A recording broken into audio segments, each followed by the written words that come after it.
Piers Morgan has been working overtime trying to praise and defend Donald Trump. He first had the interview with Steve Bannon, absolutely repulsive human being who the KKK absolutely adore. That should ring alarm bells for absolutely everyone. But then he had the interview with Sarkar. Yeah, I was always going to struggle pronouncing that name.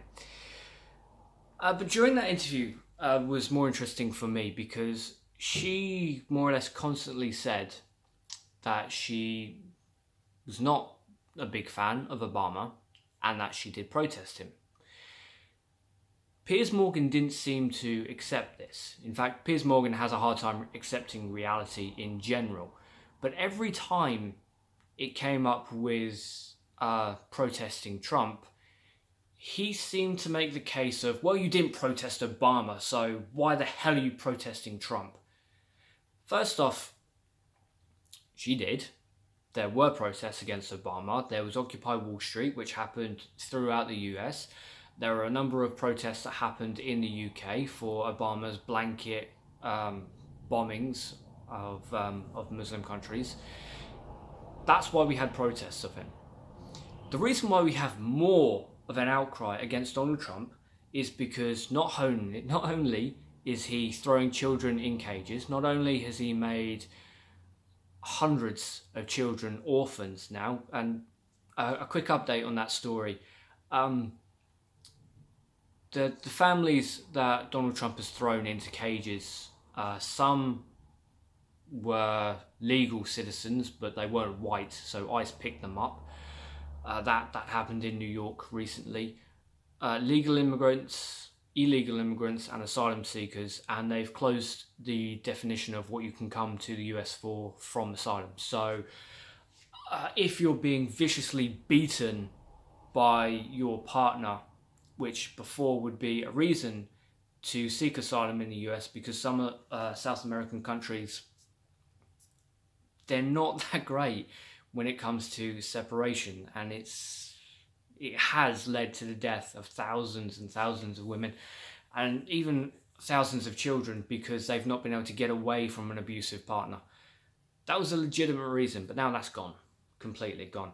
And for the children who were ripped away from their parents, bear in mind these are 3-year-olds, these are 2-year-olds, these are 5-year-olds, for God's sake. Ripped away from their parents in the first 2 months. Trump and Jeff Sessions, it's not even at this point that they're incompetent. They are. Trump is incompetent. But it's not the fact that they were incompetent that has led to this. It's the simple fact that they just don't care. So they separated these families and they didn't keep track of who was going where. They've now said to the parents that if you buy a DNA kit, then we might be able to find your child. These people have come to the US with nothing but the shirt on their back, and yet they're expected to buy a DNA kit.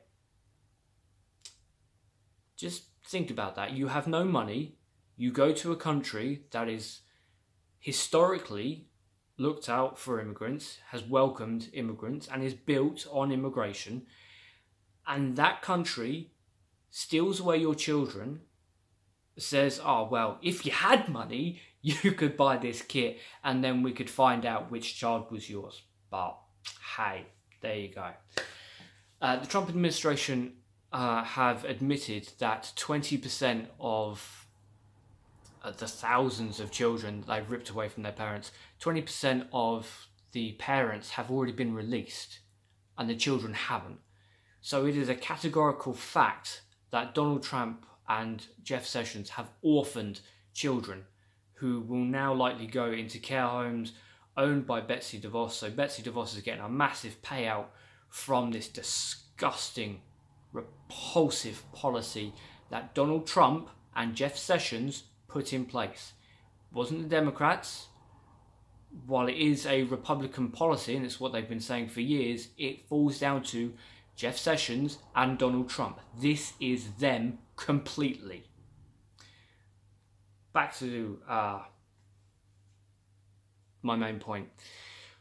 The reason why we had much bigger protests, or why we're having much bigger protests against Trump rather than Obama, is because Trump has shown at every single point he is a repulsive human being, a pathological liar. He has at least 19 sexual assault charges against him right now. That's not historically, right now. And some figures are saying it's up to 49 that are going on right now, but a lot of these women don't want to be named. And to be honest, I don't really blame them, because Stormy Daniels is getting legitimate death threats, not just to her, but to her family as well. So it's not surprising that a lot of these women want to keep this as secret as possible. Also have to bear in mind, Bill Cosby had a lot of sexual assault charges against him. And turns out he was as guilty as anything. But it's more than that. It's also the fact that he's a major con artist. It's the tariffs that will destroy the American economy. And yet, oddly enough, Ivanka's products that come from China, they're exempt from these tariffs. That's weird.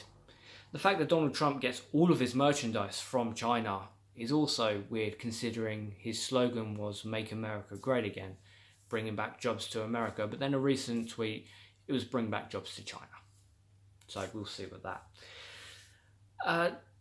One of the many issues I have with Obama is the innocent death toll that he racked up, and it's part of why he was protested against here and across the US. Within the first 7 to 8 months, Donald Trump had dwarfed that number. And while Obama seemed to show remorse when innocent people died, within the first week, Donald Trump showed that he just didn't care that innocent children were dying. Didn't care. In fact, during his campaign, he said very clearly he would kill the families of terrorists.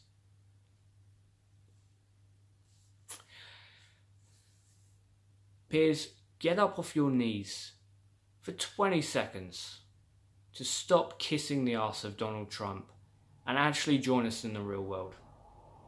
There's a difference of someone who has a genuine different political view and someone who is so intellectually dishonest it is sickening. At this point, if you still defend Donald Trump, you are just as disgusting as he is.